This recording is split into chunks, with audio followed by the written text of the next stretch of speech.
तो आज हम कर रहे हैं पार्शियल सेल ऑफ असेट्स, और उसमें भी मल्टीपल मशीन के केस। मल्टीपल मशीन मतलब एक से ज्यादा मशीनें हैं, और उसमें से भी एक मशीन का एक पार्ट हमने सेल कर दिया बजाय पूरी मशीन सेल करने के। लास्ट क्लास में तो हमने मल्टीपल मशीन के केस में जो सेल करी थी वो पूरी मशीन सेल करी थी। अब उसे एक मशीन का भी एक पार्ट सेल करेंगे, और अभी आज हम जो कर रहे हैं वो है स्ट्रेट लाइन मेथड, क्योंकि अभी स्ट्रेट लाइन मेथड ही चल रहा है। तो एक बार मेरे साथ स्टेटमेंट नोट कर लो, मैं अपना एक वैसे सिंपल एक क्वेश्चन बना रहा हूँ। तो स्टेटमेंट में लिखो 1 अप्रैल 2016 को एक मशीन 80,000 में परचेज करी। M1 80,000 1 अप्रैल 16 को 80,000 में परचेज करी। साथ साथ नोट करते रहो, पीछे बच रहे हो। और फिर another machine purchase for 1 January 17 for ₹60,000 M2। M1 M2 दो मशीन नाम लग गया मैंने, M1 और M2। ठीक है, मान लो 1 अक्टूबर 18 को फर्स्ट मशीन का M1 का 1/4 पार्ट सेल किया, और मान लो सेल कर दिया हमने 9,000 रुपए में। ठीक है, पूरी मशीन ना बेच करके पहली मशीन का 1/4 पार्ट हमने सेल कर दिया 9,000 रुपए में। और सेम डेट यानी कि 1 अक्टूबर 18 को एक नई मशीन परचेज कर ली M3 for ₹40,000। Prepare machinery account till 31 मार्च 19 31 मार्च 19 तक का अकाउंट बनाना है, यानी कि 3 साल का मशीनरी अकाउंट बनाना है। सेम 1 अक्टूबर 2018 को सेम डेट बेची है। हाँ, 1 अक्टूबर 18 को M1 का 1/4 पार्ट सेल किया 9,000 रुपए में। चलो मशीनरी अकाउंट बनाओ। Prepare machinery account till 31 March 2019, date particular amount, date particular amount.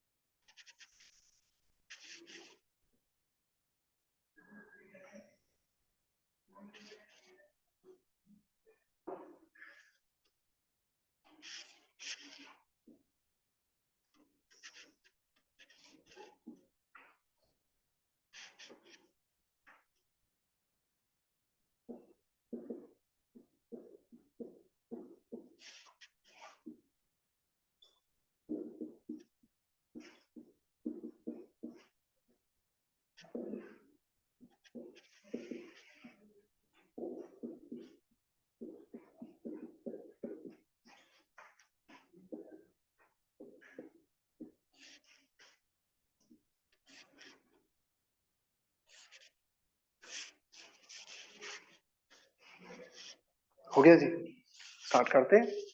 आप भी स्टार्ट करो, मैं आपकी हेल्प के लिए कर रहा हूँ, वैसे आप डायरेक्ट करना चाहो कर सकते हो, कोई दिक्कत नहीं है। 1 अप्रैल 16 टू बैंक। ओ सॉरी, मैंने तो बताना ही भूल गया। डेप्रिसिएशन लगाना है, मान लो 10% पर एनम के रेट से, under straight line method, and accounts are close on 31 March every year. ठीक है, बताना भूल गया था। दूसरा होता है डिमिनिशिंग बैलेंस मेथड या रिटर्न ऑन वैल्यू मेथड। हाँ हाँ, क्यों नहीं, इसके बाद हम नेक्स्ट क्लास में वही पढ़ेंगे। तो टू बैंक एक मशीन खरीदी हमने 80,000 रुपए की, और 1 जनवरी 17 को एक और मशीन खरीद ली M2 60,000 में। लिखो पैसे, इतना क्यों सोच रहे हो? नहीं, डेप्रिसिएशन किस डेट को लगाओगे? कौन सी डेट पूछी है मैंने? डेट किस डेट को लगाओगे डेप्रिसिएशन? 31 मार्च 17। हाँ। तो 31 मार्च 17 पहले आता है कि 1 जनवरी 17 पहले आता है? ये अक्सर बच्चे मिस्टेक करते हैं, इसलिए मैंने ये पॉइंट जानबूझ के डाला। बाय डेप्रिसिएशन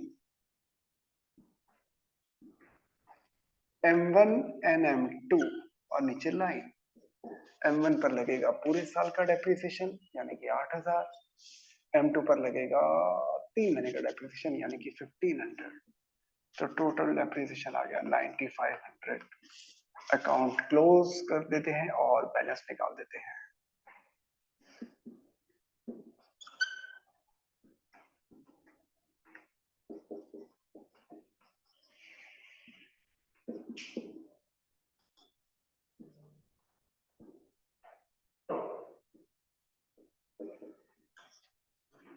डेट जरूर डालना वरना मिस्टेक हो जाती है।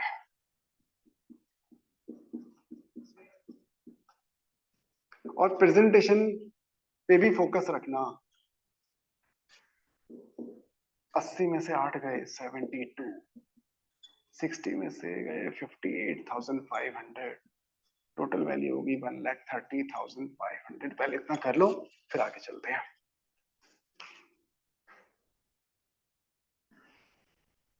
आयाति कोई डाउट यहां तक? 31 मार्च 18 बाय डेप्रिसिएशन M1 M2 दोनों पूरा साल यूज करिए, पूरे साल का डेप्रिसिएशन लगेगा क्योंकि स्ट्रिक्ट लाइन मेथड है। तो original cost per depreciation calculate करेंगे।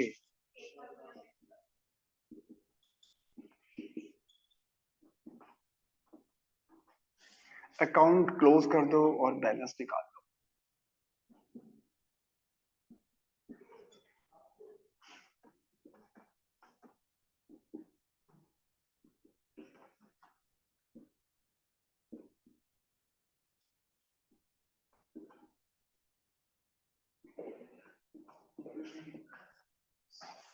Thirty-first March 18, 1st April 18 to balance DD।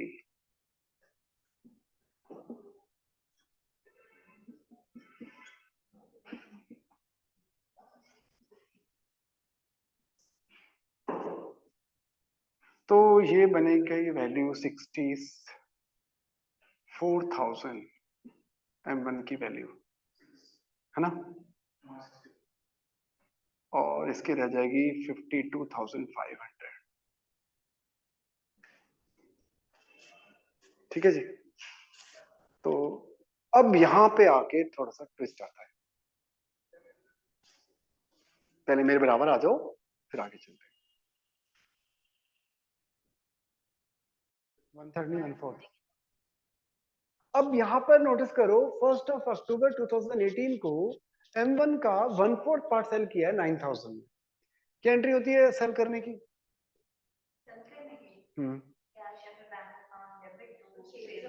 Sales नहीं, मशीन। तो बैंक अकाउंट डेबिट लिखना मत, पहले समझ लो सब। 1 अक्टूबर 18 को बाय बैंक 9,000। अब ये देखो क्या ये मशीन इस साल कुछ नहीं, नहीं बाद में नोट करना। ये चेक करो क्या ये मशीन इस साल कुछ टाइम यूज करी है? ये बेचने से पहले कुछ यूज करी है क्या? गलत है, चेक करो कितने महीने। दूसरा ऑप्शन भी गलत है आपका। तीसरा ऑप्शन 6 महीने। तो अभी जो डेप्रिसिएशन में लगाऊंगा 6 महीने का, वो पूरी मशीन पर लगाऊं कि 1/4 पार्ट पे लगाऊं जो बेचा उस पर? तो किसका 10% कैसे कैलकुलेट होगा 6 महीने का डेप्रिसिएशन? कितने वैल्यू पर?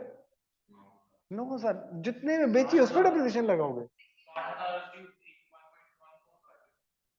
पहली बात तो M1 की बेची M2 नहीं बेची। 20,000 है ना।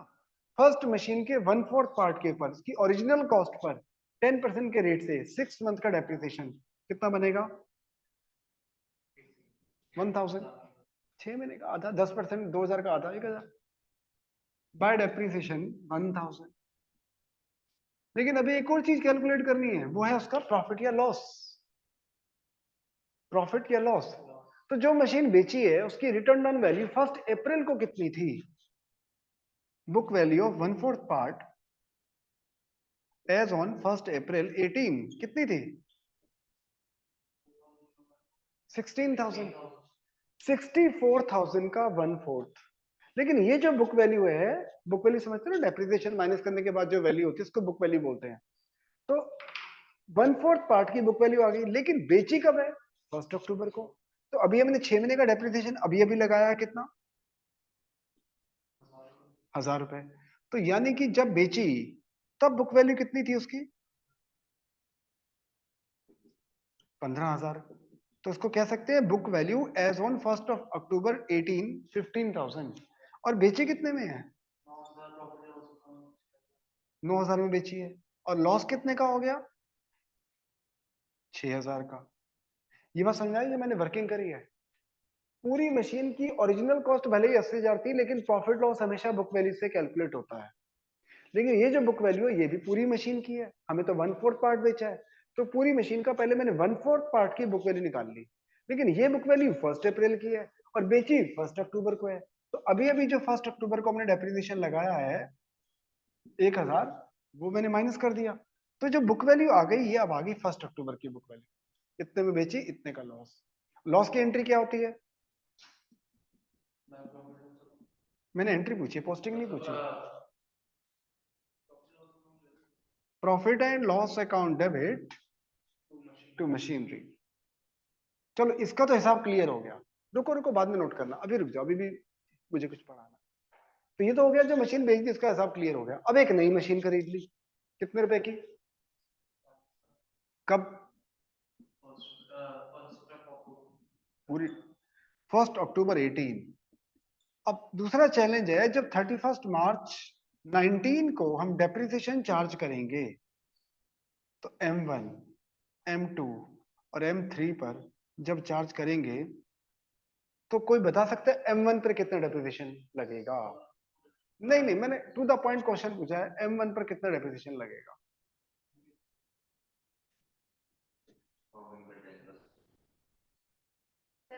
मैं सबके आंसर लेता जाता हूँ, ठीक है गलत बाद में बता दूंगा।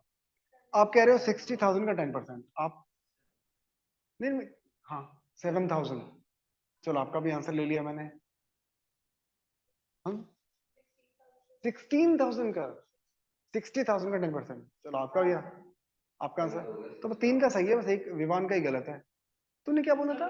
तूने क्या बोला था? 7,000 कैसे आया? एक मिनट, इसको 7,000 कैसे आया? तो 80,000 का 1/4 पार्ट हम बेच चुके हैं। कहाँ लिखूं, जगह नहीं है। 80,000 का 1/4 पार्ट जो हमने बेचा था उसकी ओरिजिनल कॉस्ट थी 20,000। तो 80,000 में से 20,000 वाला पार्ट तुमने सेल कर दिया, बचा 60,000 वाला पार्ट। तो 60,000 का 10% यानी कि 6,000। यानी कि 80,000 का जो 3/4 पार्ट बचा हुआ है उस पर डेप्रिसिएशन लगा दिया मैंने 6,000। M2 पर कितना लगेगा? 6,000। M3 पर कितना लगेगा जो अभी 40,000 की खरीदी है? गलत। M3 पर कितना लगेगा? 2,000। 6 महीने का, पूरे साल का बनता 4,000, तो 6 महीने का 2,000। तो टोटल डेप्रिसिएशन हो गया 14,000। चलो इसे फटाफट नोट कर लो पहले। 1 अक्टूबर से लेकर 31 मार्च, 6 महीने। हाँ हाँ, M3 का ही पूछ रहा था। तो चलो जी, टोटल करके बैलेंस निकाल देता हूँ, अब आप लोग भी कर लो, नोट कर लो इसको।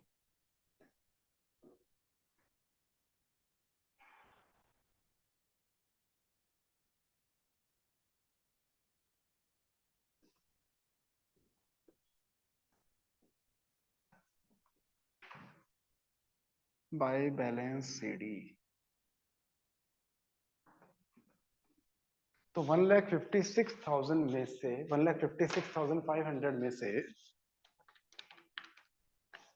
एक तो 16,000 माइनस कर देता हूँ और एक 14,000, ये बचा 1,26,500।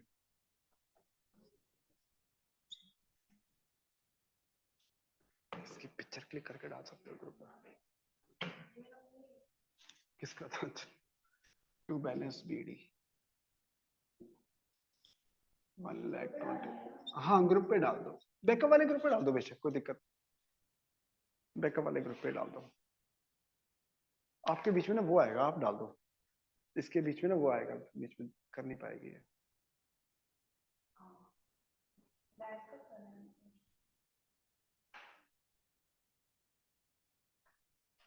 थोड़ा नीचे नीचे, पूरा नहीं आ रहा, अब आ गया, ठीक है। अब इसको एडिट करो। आता है एडिट करना? अरे बस, बच्चे तो तेज हैं। बस बस, चलो दोनों डाल दो, कोई दिक्कत नहीं है। सही है। ओह, रिकॉर्डिंग चल रही है। अब सबके लिए एक चैलेंज है, ऑनलाइन ऑफलाइन सब बच्चों के लिए। इसमें मुझे बताओ M1 की वैल्यू कितनी आएगी? M1 की सबके लिए चैलेंज है।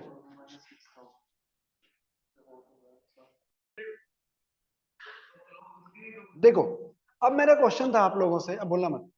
मेरा क्वेश्चन था कि यहाँ M1 की वैल्यू कितनी आएगी? 1,26,500 का जो बैलेंस है तीनों मशीनों का, तो M1 की जो बुक वैल्यू थी यहाँ पर थी 64,000, बट 64,000 का 1/4 पार्ट हम सेल कर चुके हैं, जिसको हम मशीनरी अकाउंट में से डिडक्ट कर चुके हैं, 16,000 को कर चुके हैं। तो 3/4 पार्ट की जो वैल्यू बची वो बची 48,000, और 3/4 पार्ट पे हमने अभी अभी डेप्रिसिएशन चार्ज किया कितना? 6,000। ये 6 था, अभी तो चार्ज किया था 6,000। तो यानी कि M1 की वैल्यू बची 42,000। यहाँ पर जो वैल्यू दिखाएंगे अगर M1 की वैल्यू आएगी 42। जरा वेरीफाई करो M, अरे मैं कह रहा हूँ वेरीफाई करो M2 की और M3 की वैल्यू निकाल कर देखो, क्या वो टोटल यही आ रहा है? ये भी एक चैलेंज है, कर करो। M1 की वैल्यू तो मैंने निकाल ली। अच्छा बताओ M2 की वैल्यू कितनी आएगी?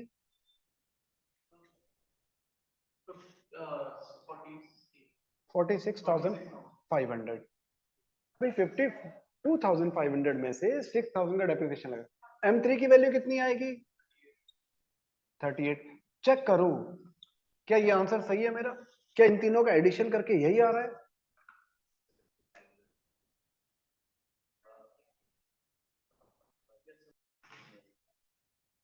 चलो, स्ट्रेट लाइन मेथड का एक लास्ट क्वेश्चन है जो हम क्लास में कर रहे हैं, बाकी तो मैं उम्मीद करता हूँ होमवर्क में ही करोगे, अब मैं और नहीं कराऊंगा, अगली क्लास में मैं डिमिनिशिंग बैलेंस मेथड कराऊंगा। तो लास्ट क्वेश्चन, क्वेश्चन नंबर 11 जो अभी पढ़ाया सेम डिट्टो क्वेश्चन है, बस 1/4 की जगह 1/3 पार्ट पूछा है। वैल्यू क्यों सेम होगी? Question number 11, question number 11। चलो जी स्टार्ट करो सब। अब मैं नहीं करूंगा, अब आप करोगे।